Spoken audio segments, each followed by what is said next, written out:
Good evening and welcome to the American Indian College Fund's Flame of Hope Gala. And I am your host, Allison Berger, for this evening's event taking place live in Gotham Hall at New York City.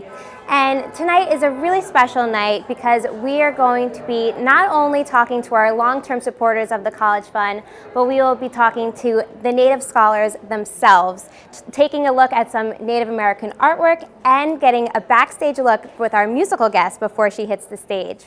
Now, before we really get started on this evening's event, I want you at home to comment in the section below and let us know where you're tuning in from so we know where you're watching us. So there's no better way to start this evening's event than speaking with the president and CEO of the College Fund, Miss Cheryl Crazy Bull. How are you doing? I'm doing very well, Allison. Thank you. I'm happy to be here. I'm happy to be speaking with you. Tell me what this evening means to you. Well, this is an opportunity for us to celebrate our scholars and the work that they do to improve their own lives and the lives of people in our communities, and to give appreciation to our supporters and our donors, and to enjoy kind of the shift that has occurred in our communities, where we're able to really honor and recognize our identity and our culture, and to do it in a place like New York City, where many of our people, had their first encounters with Europeans when they came over here. So, what have you seen a change in the communities? What impact have you made? Well, the tribal colleges have been around for about 50 years, and in that time, they've educated teachers, nurses, entrepreneurs, scientists, engineers, all kinds of different roles that people have taken, and there's been dramatic changes in our communities because of it. We've seen better quality of life, better health, better education systems, and it's all because of our students and the work that they do.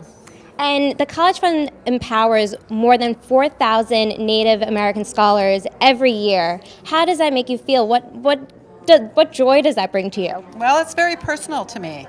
I have members of my own family who are graduates of tribal colleges and universities, members of my own family who've been recipients of scholarships from the American Indian College Fund, or have participated with things like our early childhood education program, or our environmental sustainability, or our native arts and culture work. So we offer a whole range of services.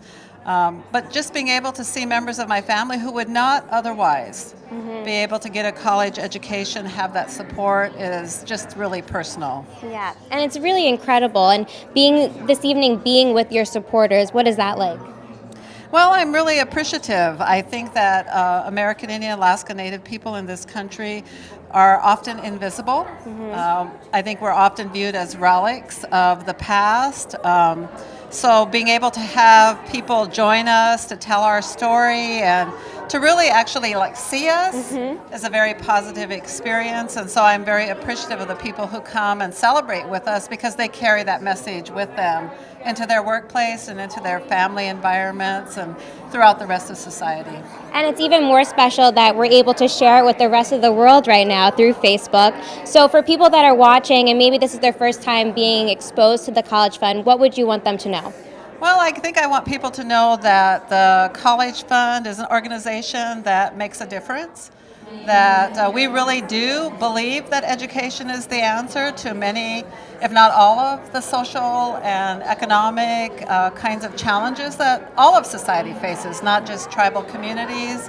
So when people support us, whether it's advocacy or investment or just watching us, we appreciate that, because we think they're contributing to a better life for our children and all the future generations that aren't even here with us yet. Right. Talking about the next generation, what do you hope and see for the next generations of Native scholars to come?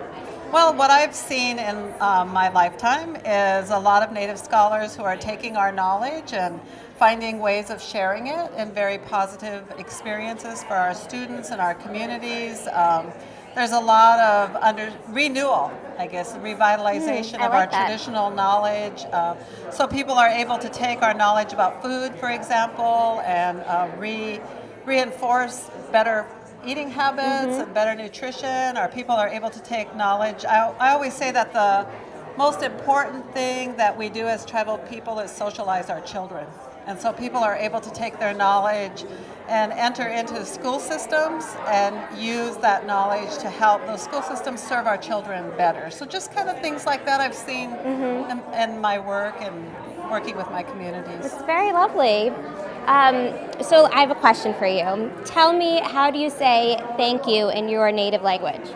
Well, we have many ways of saying thank you. Give me the simplest version. Yeah, so one of the things, like Wopila means I see, kind of like I see you and I appreciate you. So Okay. Wopila would be one way. Palamea means like I thank you. So I would say Wopila. I Wopila you, Cheryl. Thank you. Thank you. Thank you. And as you're appreciating everyone that's watching, you can make a difference by donating, clicking the link in this post, and stay tuned because there's more to come from this evening's event.